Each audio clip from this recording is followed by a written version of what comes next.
बोली देवाधिदेव 1008 महावीर भगवान की जय। संत श्रोमणी आचार्य गुरुवर श्री विद्यासागर जी मुनि महाराज की जय। परम पूज्य 108 मुनिवर श्री प्रज्ञा सागर जी महाराज की जय। द्वादशांगिन वाणी माता की जय। अहिंसामय विश्व धर्म की जय। आचार्य समंत भद्र स्वामी जी की जय। नमः श्री वर्धमानाय निर्धूत कलीलात्मने शालोकानां त्रिलोकानां यद विद्या दर्पणाय ते। आप रत्नकर्ण श्रावकाचार्य का 131 नंबर का श्लोक खोलकर देखें और ध्यान से पढ़ें। इसमें मोक्ष का स्वरूप बताया गया है। श्लोक देखें। जन्म जरा भय मरणै शोकै दुःखै भयश्च परिमुक्तं निर्वाणं शुद्ध सुखं निःश्रेय समिष्यते नित्यं। जन्म जरा भय मरणै शोकै दुःखै भयश्च परिमुक्तं निर्वाणं शुद्ध सुखं निःश्रेय समिष्यते नित्यं। जन्म जरा भय मरणै शोकैर्दुःखैर्भयैश्च परिमुक्तं निर्वाणं शुद्ध सुखम निःश्रेय समिष्यते नित्यम। देखो, नित्यम मीन्स शाश्वत। जन्म जरा भय मरण शोकै दुःखै भय च परिमुक्तम। जन्म जरा मीन्स बुढ़ापा, रोग, मरण, शोक, दुख और भय से रहित, शुद्ध सुखम अतीन्द्रिय सुख वाला, निःशेषम परम कल्याणमय तत्व निर्वाणम मोक्ष इष्यते कहा गया है। फिर से देखें। शाश्वत, जन्म जरा रोग मरण शोक दुख और भय से रहित, अतीन्द्रिय सुख वाला, परम कल्याणमय तत्व मोक्ष कहा गया है। एक बार फिर से बताएं। अविनाशी, जन्म बुढ़ापा रोग शोक मृत्यु दुख व 7 भयों से रहित, अक्षय अतीन्द्रिय सुख वाला, परम कल्याणकारी तत्व मोक्ष कहा गया है। मोक्ष का यहाँ पर वर्णन किया गया है कि मोक्ष किसे कहते हैं। इसके बाद अगला श्लोक है मुक्त जीवों की विशेषता। विद्या दर्शन शक्ति स्वास्थ्य प्रहलाद तृप्ति शुद्धि युजः निरतिशया निरवधियो निःश्रेय समावसन्ति सुखम। विद्या दर्शन शक्ति स्वास्थ्य प्रहलाद तृप्ति शुद्धि युजः निरतिशया निरवधियो निःश्रेय समावसन्ति सुखम। मुक्त जीव, केवल दर्शन, केवल विद्या बोले तो केवल ज्ञान, दर्शन बोले तो केवल दर्शन, शक्ति अनंत वीर, स्वास्थ्य और प्रहलाद मीन्स अनंत सुख है ना, और तृप्ति और शुद्धि बोले तो निर्मलता से युक्त होते हुए, निरतिशया अतिशय सहित, अतिशय आदि गुणों की हीनाधिकता से रहित, निरवधियो काल की मर्यादा से रहित, निःश्रेयस सुखम मोक्ष के सुख में आवसंति निवास करते हैं। एक बार फिर से देखो। मुक्त जीव, केवल ज्ञान, केवल दर्शन, अनंत वीर और स्वास्थ्य, फिर अनंत सुख, तृप्ति और निर्मलता से युक्त होते हुए, अतिशय आदि गुणों की हीनाधिकता से रहित, काल की मर्यादा से रहित, मोक्ष के सुख में निवास करते हैं। एक बार फिर से बताएं। मुक्त जीव, केवल ज्ञान, केवल दर्शन, निराकुलता रूप परम स्वास्थ्य, अनंत सुख, तृप्ति और निर्मलता से युक्त होते हुए, अतिशय आदि अनंत गुणों की हीनाधिकता से रहित, अनंत काल तक मोक्ष सुख में निवास करते हुए अव्ययवाद सुख का अनुभव करते हैं। कौन? मुक्त जीव है ना। अब अगला श्लोक है 133 नंबर का देखें।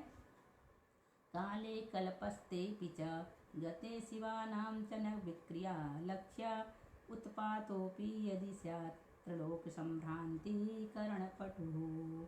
काले कल्पस्तेऽपि च गते शिवानां च न विक्रिया लक्ष्या उत्पातोपि यदि स्यात् त्रिलोक संभ्रांति करण पटु। देखो क्या कह रहे हैं, च मीन्स और, चा मीन्स और, यदि त्रिलोक संभ्रांति करण पटु, तीन लोक में संभ्रांति कारक मीन्स उलट पुलट करने वाला, उत्पातोपि प्रलय भी, स्यात् हो जावे, तथापि तो भी, कल्पस्ते काले गते अपि सैकड़ों कल्पकाल बीत जाने पर भी शिवानाम मुक्त जीवों के दर्शन ज्ञानादि गुणों में विक्रिया विकार लक्ष्याना दिखाई नहीं देता। क्या विशेषता है मुक्त जीवों की? और यदि तीनों लोकों में उलट पुलट करने वाला प्रलय भी हो जावे तो भी सैकड़ों कल्पकाल बीत जाने पर भी मुक्त जीवों के दर्शन ज्ञान आदि गुणों में विकार दिखाई नहीं देता है। इसके बाद हमारा 134 नंबर का मुक्त जीवों की ये भी विशेषता बताते हैं और भी दूसरे तरीके से। 134 नंबर का श्लोक देखें।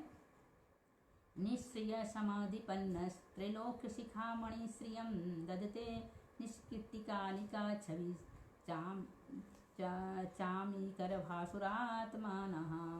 निःश्रेय समाधिपन्न त्रैलोक्य शिखामणि श्रियं ददते निष्कीर्तिकालिका छवि चामीकर भासुरात्मानः। देखो निःश्रेय सम अधिपन्नः, मोक्ष अवस्था को प्राप्त करने वाले जीव किट्टिकालिमा से रहित स्वर्ण की कांति के समान दीप्तिमान हैं।